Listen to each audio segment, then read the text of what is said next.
You will hear a conversation between a potential student at Clevedon College and a representative in the Information Centre. Look at questions 1 to 4.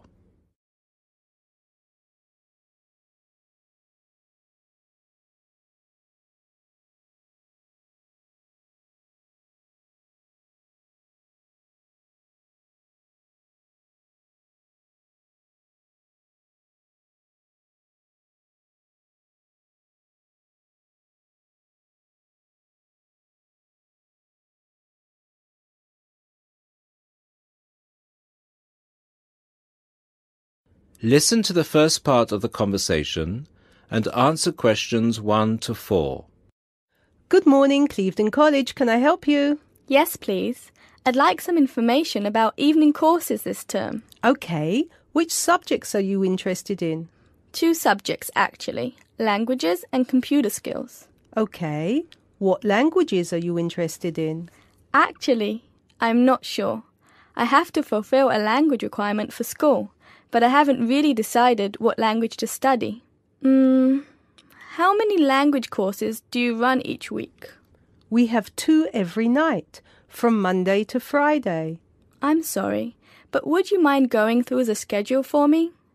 Which language on which days? Not at all. Monday to Wednesday are modern European languages, French, Spanish, German, Dutch and Polish. Thursday night, we offer ancient languages, Latin and ancient Greek. And on Friday, we finish off with the Asian languages of Hindi and Bengali. Monday to Wednesday, modern European. Thursday, ancient languages. And Friday, Asian. Can you spell Bengali, please? Yes, it's B-E-N-G-A-L-I. Great. And how much do the courses cost? Each course costs £25 per person per term. But if you want to do 2 language courses, there's a 10% discount, but only if you book for 2 terms. So the 10% discount is if I take 2 courses for 2 terms. Is that right? Right. Listen to the second part of the conversation and answer questions 5 to 10.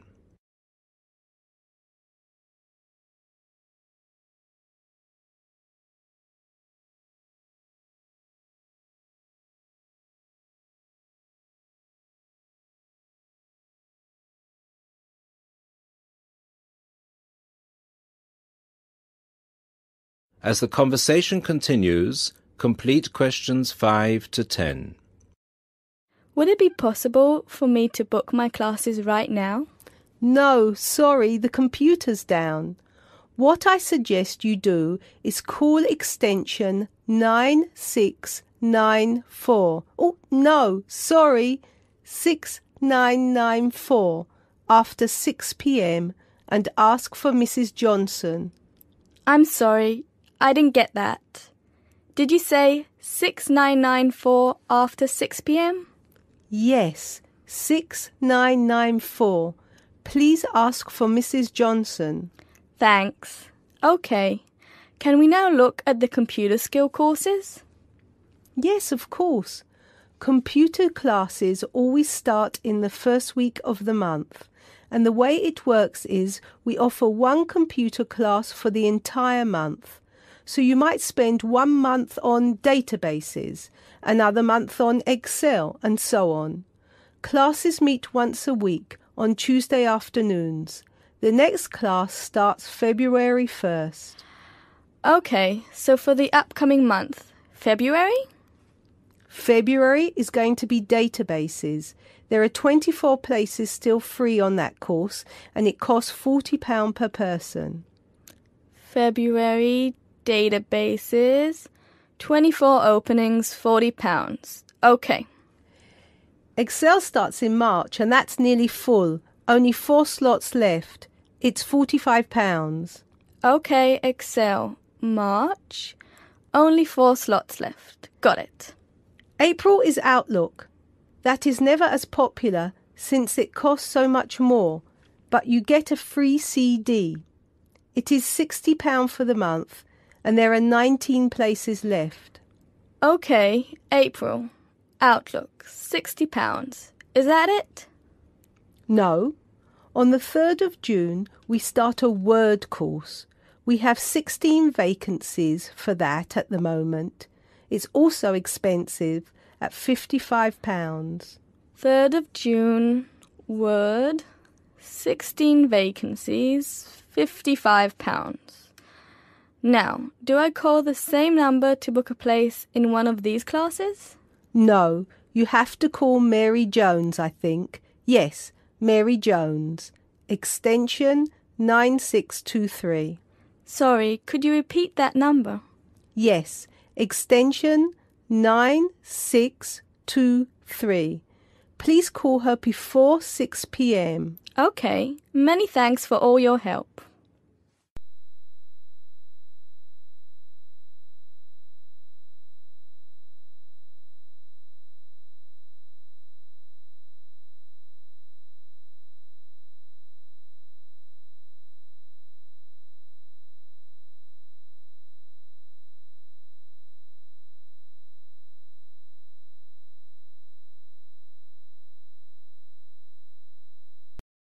Listening Section 2. You will hear the principal of a university welcoming his students. Look at questions 11 to 17.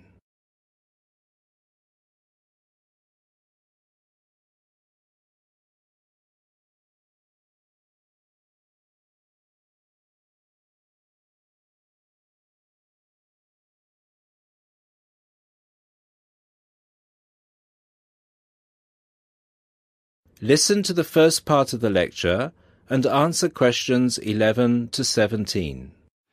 Good afternoon, ladies and gentlemen.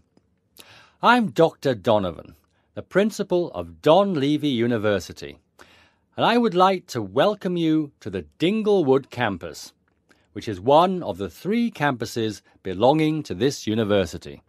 This campus, Dinglewood, is where I have my office, and it's also the location of the Languages and Science campus, so some of you will be studying here. Dinglewood is the most northerly campus. The Business Studies blocks are in the Churchdown campus in the centre of town, and the Southern or Trailway campus, where history and architecture are situated, is to the south of the town. Those of you who are enrolled in any of those courses will be taken to your respective buildings at the end of this meeting. Those of you studying on the Dinglewood campus, you will have a tour later too.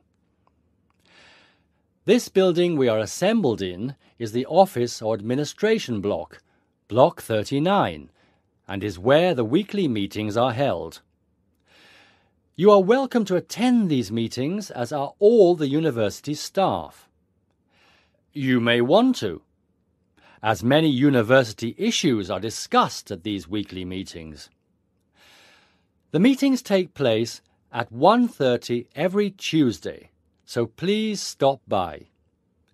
2 other important buildings are also located on this campus, the cafeteria and the on-site shop.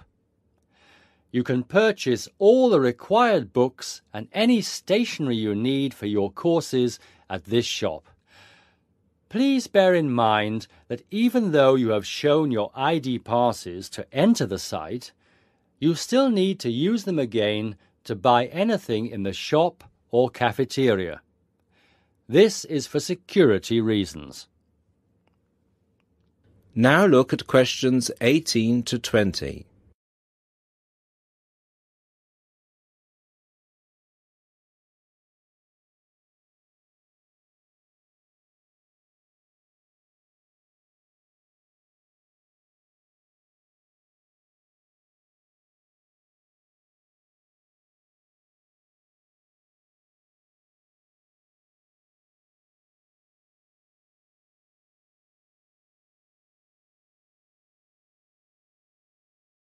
As the lecture continues, answer questions 18 to 20.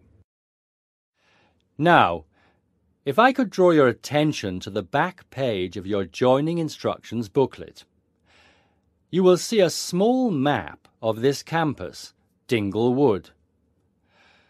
The block we are in now, the Office and Administration block, is located between the Languages Centre, Block 38, and the Physics School, Block 30.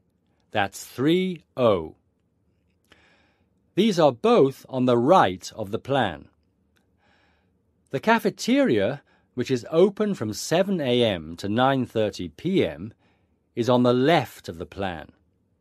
It is between the Chemistry block, number 35, and the University shop, Block 33. At the University shop, you can get all you will need in terms of course materials. The Biology block is block number 29, and you'll find the Biology block between the Chemistry block and the Languages Centre. Be careful with the numbers, as they are not always logical. As you will see, there are gardens on the right-hand side of the gate. These are being extended over the next 2 months, and a memorial fountain is being installed in the middle of the campus. This means that the campus will be very noisy during normal working hours. However, the campus will look much nicer when it is all finished. Right, so that's it for your initial campus orientation. At this point, could the language students all follow me, please? And the rest of you, please assemble under the banners which show your main topic of study, and you will be directed to the other campuses.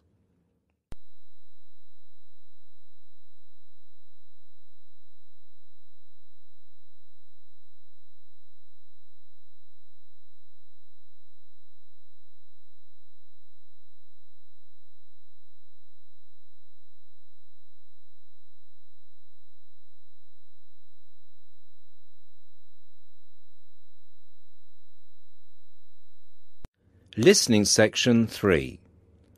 You will hear a conversation between two people who are about to share a project at work. Look at questions 21 to 30.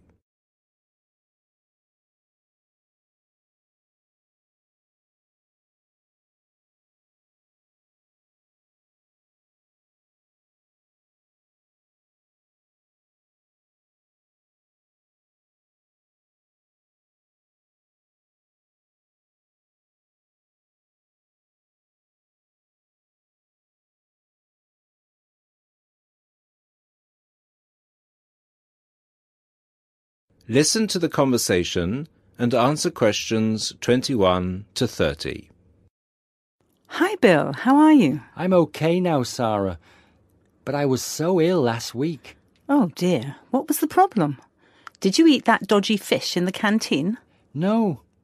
At first, I thought it was a cold, but then my head started hurting and my eyes started to go blurry. Oh, I'm so sorry. That sounds serious. Yeah, it's okay, actually. I went to the doctor and he diagnosed me with a migraine. He gave me some medicine and I'm starting to feel much better. Oh, I'm glad to hear that. Well, I'm also glad you're in today, because we have to work on a new project together. Oh, are we in the same section? No, it's just us. No one else. Mr. Donaldson put us down as B team because we live near each other. That could be fun. What do we have to do?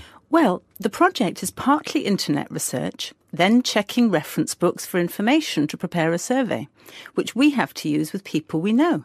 Great! What's the topic? It's to do with shopping over the last 10 years.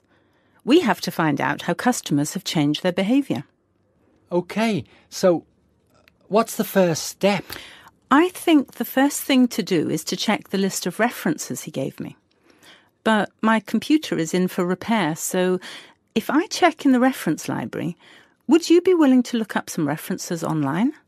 Once we're done with the reference checks, we can write the questions together. That's fine. I'll do the internet research. So what sort of shopping are we looking at? Only food or goods or clothes shopping? We have to find people who are willing to tell us about personal things, like deodorants, cosmetics, soap, or vitamin creams. The other groups are doing food, electrical goods and clothes. That won't be so easy, Sarah. People might think those things are a bit private. Yes, I thought about that. I'll ask the women and you can ask the men. That should work okay. Well, if you think so. Give me the list of references then. Sorry, I left them in my other bag at Joseph's house. I'll get them for you tomorrow. OK. Well then, this afternoon, I think I'll catch up on the notes from last week. Can you help me, or are you busy? I've made you a copy of my notes already to save you time. Here you are. Wow, thanks, Sarah. That's so thoughtful. Well, since there's nothing for us to do right now, shall we go for lunch? Well, actually, I'll have to catch you later. I have to go to a meeting this afternoon. Can I phone you tonight to arrange when to meet? No, sorry. I have a date. Can we meet in the laboratory for the first class tomorrow? I'm not sure, because I have to go to the library to collect some books. What about meeting there at lunchtime? Do you mean in the lab? Yes. OK. See you in the laboratory tomorrow at noon then. Sounds like we have a lot of work to do.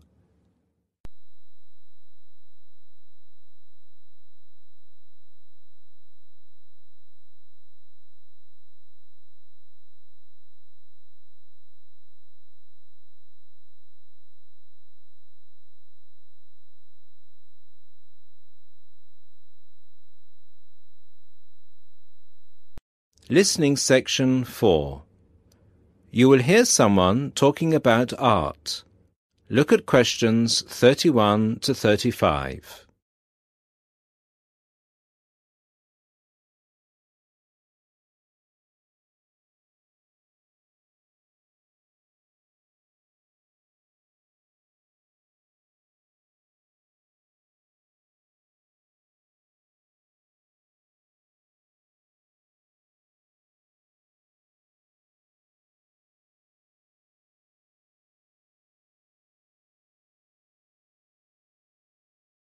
Listen to the first part and answer questions 31 to 35. Good evening, everybody, and welcome to the first in this year's series of public lectures offered by the Art Gallery.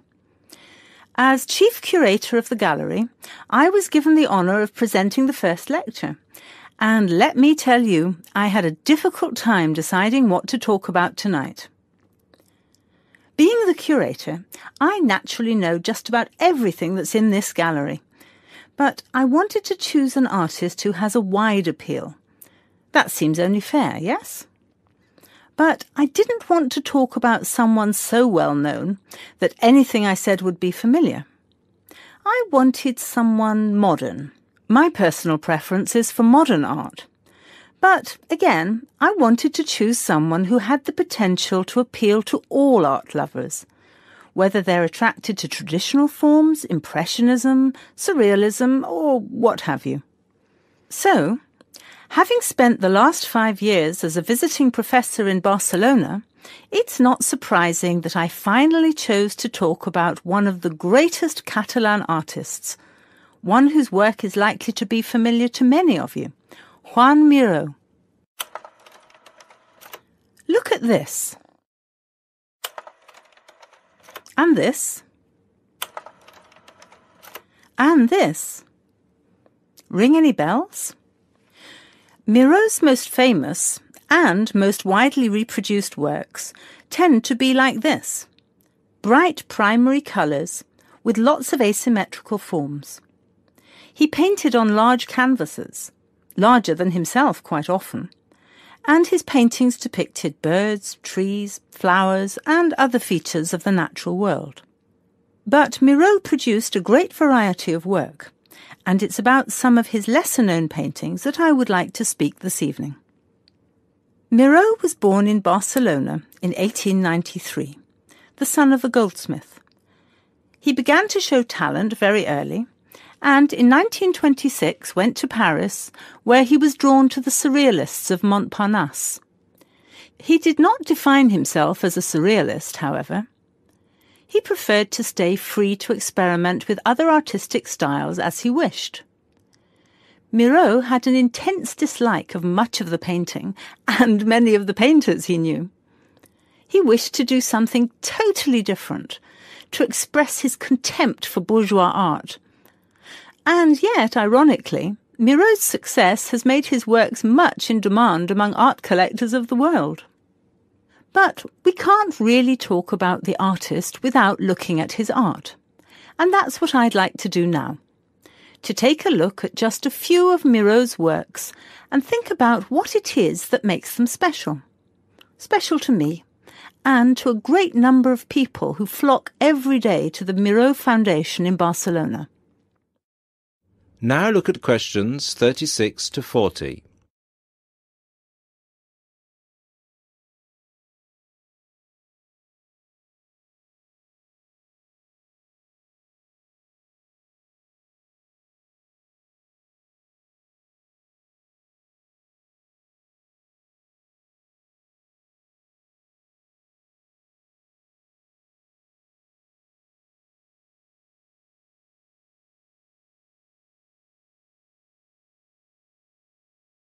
As the lecture continues, answer questions 36 to 40.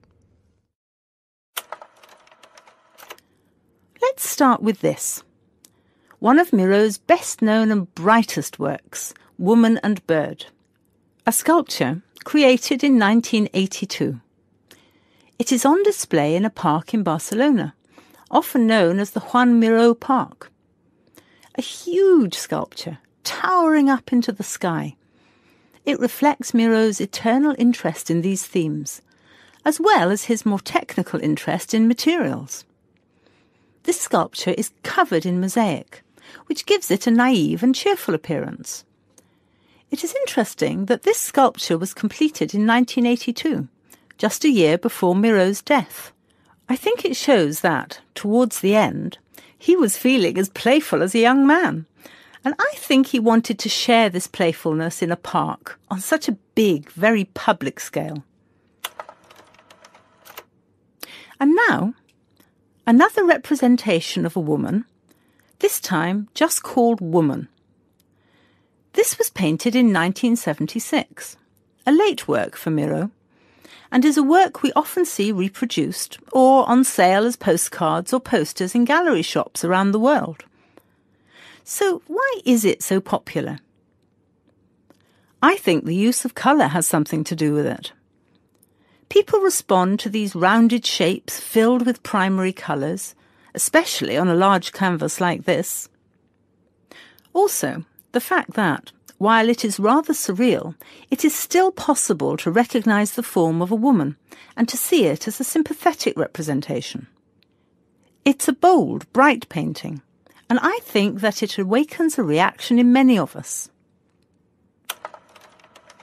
And finally, something quite different, though still a woman.